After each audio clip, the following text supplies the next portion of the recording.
Herkese merhaba, ben Figen Ararat. Bugün çok sevdiğinizi bildiğim bir projeyle karşınızdayım. Nedir o? Güzel güzel patikler örmek. Buna bayılıyoruz değil mi? Gerçekten yapıyoruz, giyiyoruz, tüm aileye yapıyoruz, sevdiklerimize yapıp hediye ediyoruz. Hatta bunları yapıp satanlar var, bundan ev ekonomisine katkıda bulunanlar var. Ben bunlara da bayılıyorum. Gerçekten hanımlar, çalışalım, üretelim, kazanalım. Bu da o örneklerden biri. Gerçekten yapımı çok kolay, çok çabuk bitiyor. Ama oldukça şık. Bakar mısınız şunun güzelliğine? Gerçekten böyle 5 şişle örülmüş gibi. Şuradaki düğümü, şuradaki böyle akışı gerçekten çok şık duruyor. Evet, kolay örgü sevenler hadi gelin başlıyoruz. Ben bu patik için ne kullandım? Dokusuyla, yumuşaklığıyla, ayağı sıcak tutuşuyla Nako Doğa Dostu kullandım. Doğa dostu olmasını da ayrıca bir önemsiyorum. Gerçekten doğayı koruma adına Nako sizi seviyorum. Gerçekten böyle iplikler ürettiğiniz için. Dokusuna da bayılıyorum. Şöyle size şimdi ben rengini de söyleyeyim. Aynı renk yapmak isteyenlere birçok rengi var. 40.005. Evet. Rengi 40.005.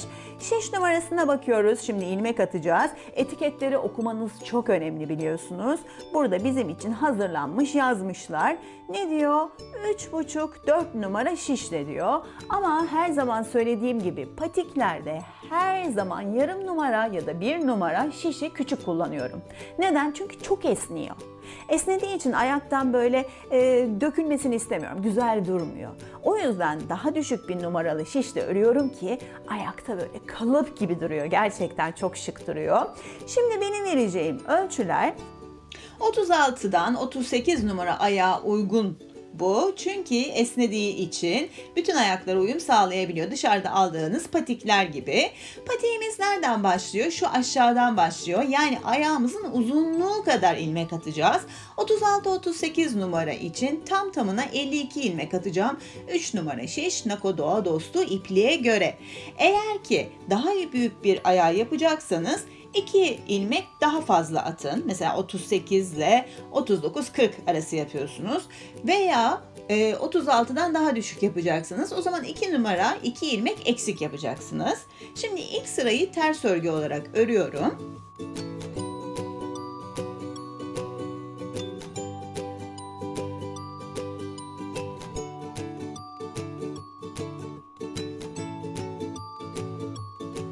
İlk sırayı ters örgü olarak ördük. Şimdi 17 sıra haroşa öreceğim. Nereden nereye? Şu yan kısmını yapıyoruz. Bir gidiş, bir geliş, böyle bir sıra olmak kaydıyla tam tamına 17 sıra haroşa örüyoruz.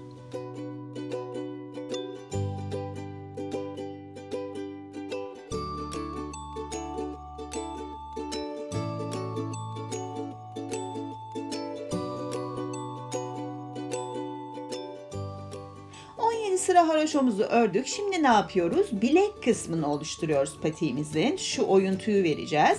52 tane ilmeğim vardı. Şimdi 28 ilmeği keseceğim ve bu bilek oyuntusunu oluşturacağım.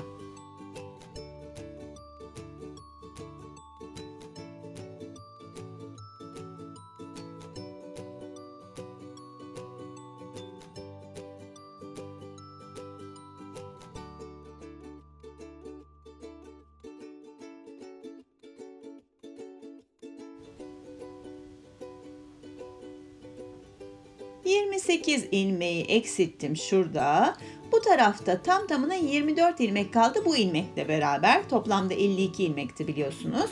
Şimdi şu üst kısmını yapıyoruz. Bakın hani bu güzel duran kısmı, şık duran kısmı yapıyoruz. Burada ne yapıyoruz? Lastik öreceğiz. Tam 18 sıra lastik öreceğiz. İlk ilmeği ördüm biliyorsunuz. Şimdi 2 tane düz, 2 tane ters olmak üzere ikili lastik yapacağım. Tam tamına 18 sıra.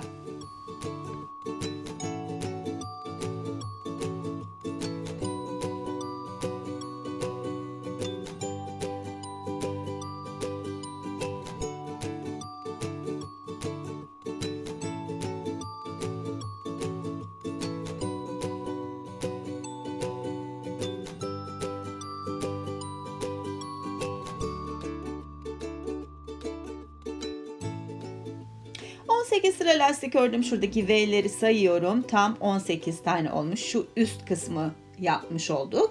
Şimdi nereye geçiyoruz? Patiğimizde 28 ilmek eksiltmiştik. Şimdi diğer tarafını yapmak için tekrar 28 ilmek atacağım ve patiğimizin diğer yanına öreceğiz.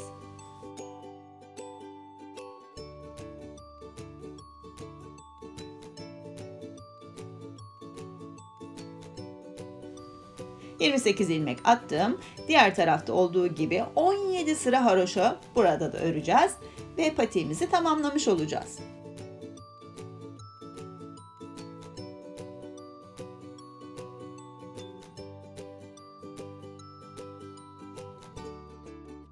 ...17 sırada diğer taraf için ördüm. İki tarafı da eşitlemiş oldum. Artık bitiriyoruz.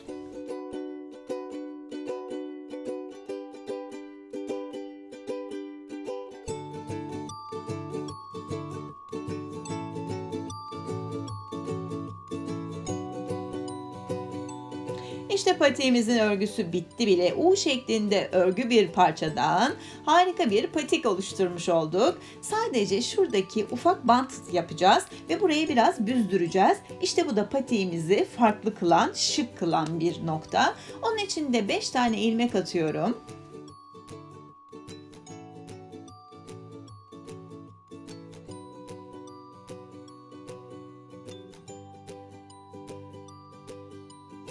Beş ilmekten sonra ilk sırayı ters örgü olarak örüyorum.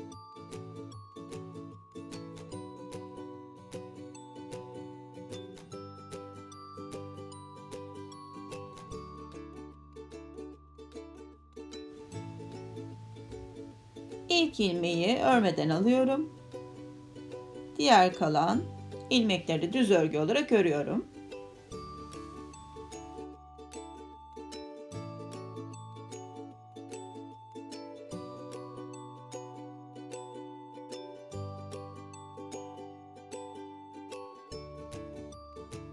Şu ön tarafın uzunluğu kadar bant öreceğim.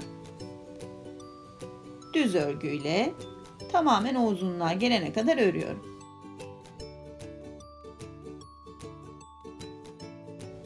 İşte bandımız hazır. Tutuyorum, bakıyorum. Tam uzunluğunda artık bitirebilirim.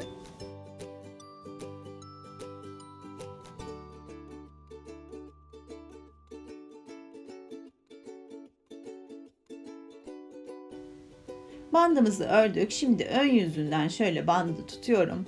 Arka taraftan şu bırakmış olduğum iplerle bağlıyorum ve büzdürüyorum.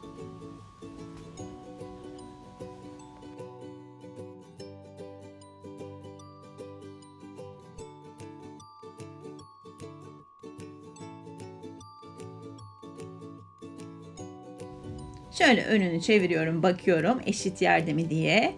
Tam ortalıyorum, bakın çok güzel bir kelebek gibi oldu. Şimdi tam yerinde, artık iki ucu birbirine dikebilirim.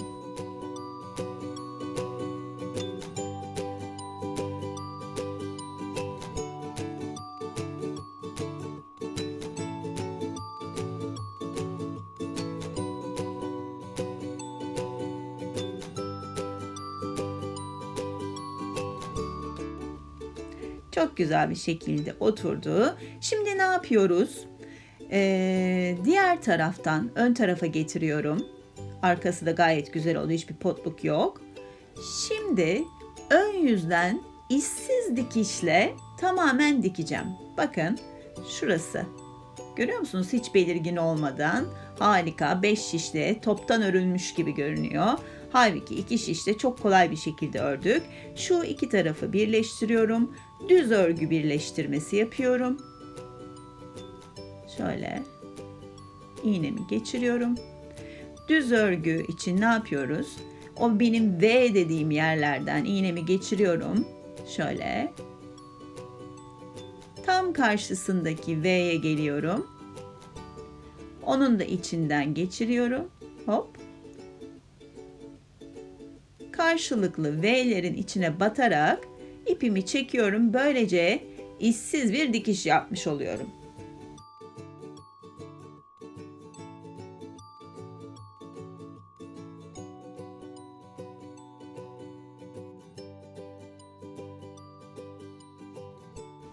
İşte çok güzel bir şekilde birleşti. Bakın harika görünüyor.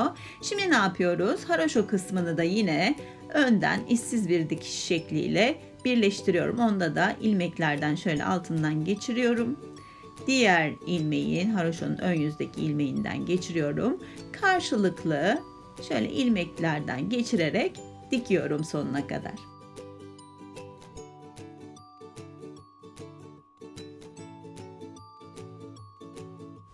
İşte patiğimizin burnunu diktik, harika görünüyor. Şimdi geldik tabanına. Tabanında da şu ayak ucunda ufak bir numara yapacağız şu burun kısmında. Ne yapıyoruz? Dümdüz dikmiyoruz. Burası çünkü sivri olmasın. Buradaki gibi yuvarlansın istiyorum. Bakın çok güzel bir yuvarlaklık var burada. Bunu nasıl oluşturduk?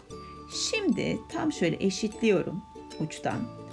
5 tane ilmeğin, bakın şu 5 tane ilmeğin başından, şu deliklerden iğnemi geçiriyorum. Teheller gibi. Şöyle geçirdim. Tam karşıdaki 5 ilmeğe de aynı şekilde, bakın şurada 5. 5. ilmekten itibaren yine teheller gibi geçiriyorum.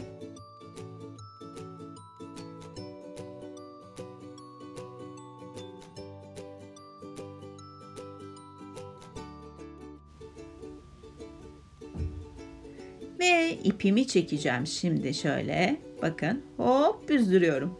Nasıl güzel yuvarlandı orası, görüyor musunuz? Çok küçücük bir dikiş hareketiyle harika bir burun ucu yaptık, böyle yuvarlak, bakın. İşte gördünüz mü? Çok kolay bir şekilde orayı yuvarlaklaştırdık. Şimdi ne yapıyoruz? Topuğa kadar olan kısmı dümdüz dikiyoruz.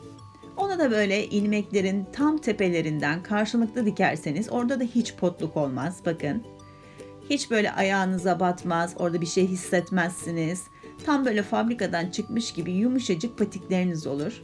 Şöyle karşılıklı dikiyoruz.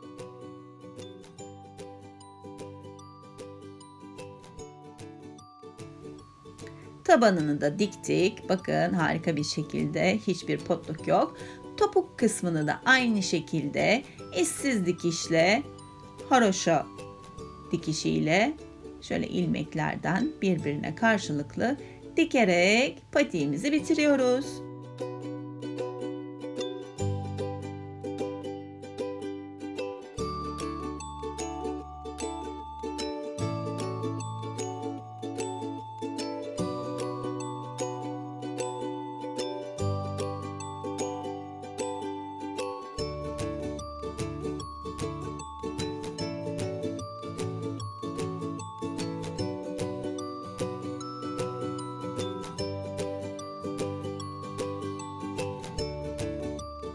İşte patiğimiz bitti bile, görüyor musunuz? Harika 5 şişle toptan örülmüş gibi.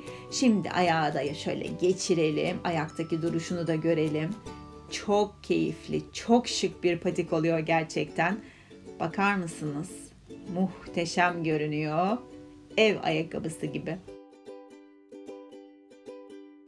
İşte patiklerim bitti. Dediğim kadar kolaymış değil mi? Yorumlarınızı sabırsızlıkla bekliyorum. Yine güzel değişik örgü projelerinde buluşmak üzere. Şimdilik hoşça kalın.